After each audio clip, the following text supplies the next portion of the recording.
Hola chicos, ¿cómo están? Vamos hoy a continuar viendo parte, o lo que corresponde, de la civilización egipcia. Lo que vamos a ver hoy específicamente son los funcionarios. ¿Quiénes ocupaban cada puesto y por qué lo ocupaban? Como dijimos en la clase anterior, el funcionario, por llamarlo de alguna forma, principal de Egipto es el faraón. ¿Sí? El faraón gobierna Egipto, o sea que es el dueño del Estado egipcio. ¿Sí?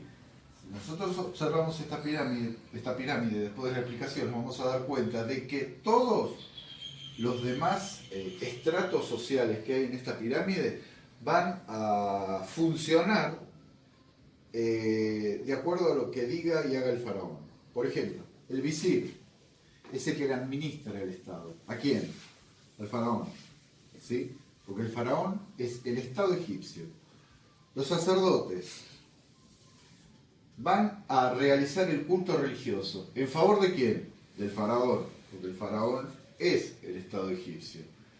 El ejército va a defender al Estado egipcio, o sea que por ende va a defender ¿a quién? Al faraón. Los escribas, ¿sí? Que son los que van a controlar los impuestos y a realizar los censos. ¿Para quién los impuestos? Para el faraón. Los campesinos, que son los que van a realizar las tareas agrícolas. ¿Se acuerdan que habíamos dicho que el río Nilo se desbordaba, que se formaba a los costados del río un barro que se llamaba limo y que ahí cultivaban? Bueno, estos campesinos van a cultivar. ¿Para quién? Para el faraón. Y por último, los artesanos, que son los que van a trabajar en las ciudades. ¿En qué ciudad? En las ciudades egipcias. ¿De quién son estas ciudades? Del faraón.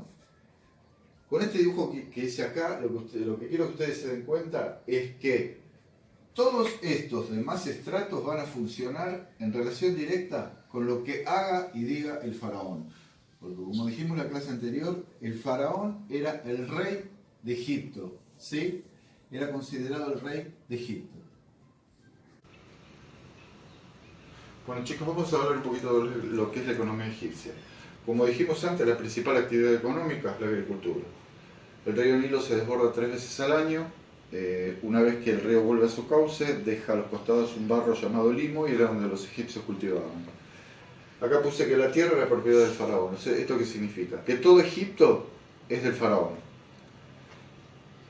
No únicamente se dedicaron a la agricultura, sino que también a la ganadería, con distintos animales de corral, vacas, cerdos, etc. Acá dice que la carencia de materias primas fomentó el comercio, que entre paréntesis puse barco. ¿Por qué? Había elementos o materiales con los cuales Egipto no contaba, entonces lo que les queda es comerciar con otros países o con otros pueblos que están en torno al mar Mediterráneo. Acuérdense que el mar Mediterráneo es un mar que está entre Europa, África y Asia. ¿Sí? Comerciaban metales preciosos, maderas, como tipo el ébano, y lo intercambiaban por cereales, textiles y papiros. ¿Sí? Esto lo comerciaban todo con una zona que es conocida como el Cercano Oriente, que la conforman países como, que hoy conocemos, Irán, Irak, Jordania y Líbano, entre otros. El papiro, ¿de dónde se sacaba? De una planta que los egipcios le daban un proceso mediante el cual disecaban una hoja y en esa hoja, una vez que estaba seca, escribían. Esos papiros son los que llegan hasta hoy, hasta nuestros días.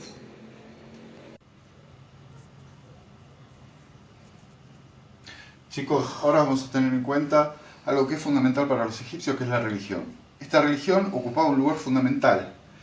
Y acá dice que era un elemento unificador. ¿Unificador qué significa? Que unificaba, que une, ¿sí? Y dice, afirmando el derecho de unos a mandar y de otros a obedecer. ¿Qué significa esto? El que mandaba, ¿quién era? El faraón. Y los que obedecían eran todos los que estaban debajo del poder del faraón. O sea, que la religión le daba al faraón el poder, valga la redundancia, mandar el Estado egipcio. ¿Sí? Bien, los egipcios, hay dos palabras que después las vamos a ver bien, que es politeísta y monoteísta. Los egipcios eran politeístas. Politeístas significa que creían en muchos dioses. Y monoteísta, que después vamos a verlo más adelante, es la creencia en un solo o en un único dios. Los principales dioses egipcios, como ya habíamos dicho, el principal era Ra, que era el dios del sol, y creador del mundo para los egipcios. Le seguía Amón, que era el dios de la ciudad de Tebas, Horus, que era el dios del cielo, Osiris, dios del Nilo, Anubis, dios de la momificación, y Set, dios del desierto. Bueno, otro de los temas fundamentales de Egipto es la fe que tenían los egipcios en la vida después de la muerte. ¿Sí, chicos? Antes de seguir con esto, quiero que aclaremos esta palabra, politeístas. ¿Sí? Poli, si vemos la palabra poli, significa varios, y teísta, dioses. O sea que los egipcios creían en varios o en muchos dioses. Eso hay que tenerlo en cuenta. ¿Sí? ¿Por qué la vida después de la muerte y por qué puse momificación? Porque con la momificación los egipcios querían mantener el cuerpo del difunto, del muerto, intacto. ¿Sí? Pero antes de que pase todo esto, antes de que se pase de la vida a la muerte, el cuerpo era juzgado por un tribunal de dioses que estaba presidido por Osiris. ¿Sí? En este tribunal de dioses había una balanza. De un lado de la balanza se ponía una pluma y del otro lado el corazón del difunto, del muerto. Si la pluma pesaba más que el corazón, ese difunto no era digno de pasar hacia la otra vida, o sea, a la vida después de la muerte.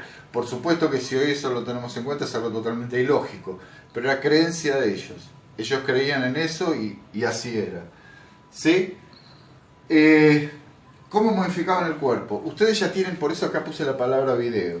Ustedes vieron un video de cómo se momificaban los cuerpos. ¿Sí? A grandes rasgos era así.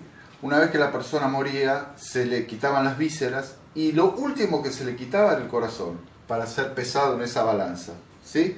Todo lo demás se le quitaba, todas las vísceras, intestinos, estómago, pulmones, todas las vísceras que nosotros tenemos, todos los órganos, y eran puestos en unos vasos sagrados que se llamaban vasos canopos o vasos cánopos. ¿Sí?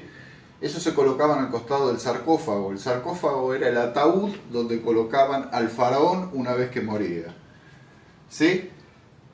Eso mantenía inalterable el cuerpo. Es hasta el día de hoy que muchas momias llegaron hasta la actualidad. En muchos museos en la actualidad se exhiben un montón de momias egipcias.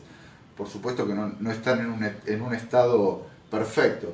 Pero ustedes tienen que tener en cuenta que pasaron miles de años y esos cuerpos todavía, algunos mantienen hasta la piel. ¿Sí? Acá les pongo que las pirámides eran las tumbas de los faraones. ¿Sí? Las tres pirámides más importantes eran la de Keops, Kefren y Miserinos. Bueno, chicos, para finalizar con Egipto por ahora, después vamos a hacer un repaso general, vamos a ver los tres tipos de escritura que tenían. La primera era la jeroglífica, ¿sí? Que era usada en los textos sagrados. ¿Sí? En las pirámides egipcias hay hoy día inscripciones con este tipo de escritura, con escritura jeroglífica. Había dos, si bien se usaban, no se usaban tanto como la primera, que eran la hierática, que era utilizada por los sacerdotes egipcios, por ejemplo Imhotep. El que vio la película La Momia, vieron que hay un señor que está en contra del que lucha, que es medio peladito, todo peladito. Bueno, ese es Imhotep, ¿sí? No ese de la película, sino que ese señor representa a ese dios Imhotep. Y por último la demótica, que era utilizada en tareas administrativas, ¿sí? Por los escribas, por ejemplo. ¿Vieron cuando hicimos la pirámide que yo les dije que administraban el estado y hacían los censos? Bueno, este tipo de escritura era utilizada por los escribas. Y acá hay tres características fundamentales que tenemos que tener en cuenta. Por ejemplo, tenían conocimiento en arquitectura, en escultura, en pintura, en astronomía y en medicina. Al saber arquitectura es que construyeron los grandes templos y pirámides que hoy conocemos. Con la escultura representaban a los dioses. ¿Se acuerdan que yo le había dicho que los dioses podían ser mitad humanos y mitad animal, o todo animal y todo humano? ¿Sí? En pintura reflejaban las creencias religiosas, o sea, pintaban a los dioses. En astronomía lograron crear un calendario casi exacto al que tenemos en la actualidad, 365 días. Ese calendario se dividía en 3 periodos, que eran los 3 periodos de inundación y cosecha del río Nilo, ¿sí? Y por último, el conocimiento en medicina que les permitió realizar el proceso de momificación, mediante el cual los egipcios podían momificar los cuerpos.